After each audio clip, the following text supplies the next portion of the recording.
ನಿಮಗೆ ಎರಡು ವಿಷಯ ಹೇಳಲಿಕ್ಕೆ ಇಷ್ಟಪಡ್ತೀನಿ. ಒಂದೇನಂದ್ರೆ ನಾವು ಯಾರನ್ನು ದ್ವೇಷಿಸ್ತಿಲ್ಲ, ಯಾವ ಭಾಷೆನೂ ದ್ವೇಷಿಸ್ತಿಲ್ಲ, ನಮ್ಗೆಲ್ಲರೂ ಬೇಕು. ಯಾಕಂದ್ರೆ ಚಿತ್ರರಂಗ ಅಂದ್ರೆ ಒಂದು ಕುಟುಂಬ ಇದ್ದ ಹಾಗೆ. ಕಲಾವಿದರು ಇಲ್ಲಿರ್ಬೋದು, ತಮಿಳಿನಲ್ಲಿರ್ಬೋದು, ತೆಲುಗು ಇರ್ಬೋದು, ಎಲ್ಲ ಒಂದು ಫ್ಯಾಮಿಲಿ. ಇಲ್ಲಿಂದ ನಾವು ಬೇರೆ ಭಾಷೆಗಳಲ್ಲಿ ಹೋಗಿ ಪಾತ್ರ ಮಾಡ್ತೀವಿ, ಅಲ್ಲಿಂದ ಆರ್ಟಿಸ್ಟ್ಗಳು ಇಲ್ಲಿಗೆ ಬರ್ತಾರೆ. ಕರ್ನಾಟಕದಲ್ಲಿ ನನ್ನ ಸೇರಿ ನಾನು ತಮಿಳ್ ಪಿಕ್ಚರ್ಗಳು ನೋಡ್ತೀನಿ, ತೆಲುಗು ನೋಡ್ತೀನಿ, ಮಲಯಾಳಂ ನೋಡ್ತೀನಿ. ಅದರಿಂದ ಏನು ತಪ್ಪಿಲ್ಲ, ಯಾಕಂದ್ರೆ ನಮ್ಗೆ ಎಲ್ಲಾ ಭಾಷೆನೂ ಅರ್ಥ ಆಗುತ್ತೆ ಕನ್ನಡದವ್ರಿಗಲ್ವಾ. ಅದೇ ರೀತಿ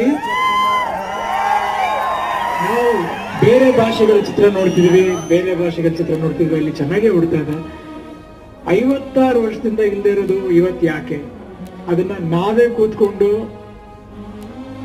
ಪ್ರಾಬ್ಲಮ್ಗಳನ್ನ ಸಾಲ್ವ್ ಮಾಡ್ಕೋಬೋದಾಗಿತ್ತು. ಬಟ್ ಅದು ಮಿತಿ ಮೀರಿಬಿಟ್ಟಿದೆ. ಅದಕ್ಕೆ ನಿಮ್ಮ ಹತ್ರ ಬಂದಿದ್ದೀವಿ. ನಿಮ್ಮ ಸಪೋರ್ಟು, ನಿಮ್ಮ ಇದೇ ಪ್ರೀತಿ ವಿಶ್ವಾಸ ಇದೆ ಅಂತ ನಾವು ನಂಬಿದ್ದೀವಿ. ದಯವಿಟ್ಟು ನಮ್ಮ ಕೈ ಬಿಡಬೇಡಿ.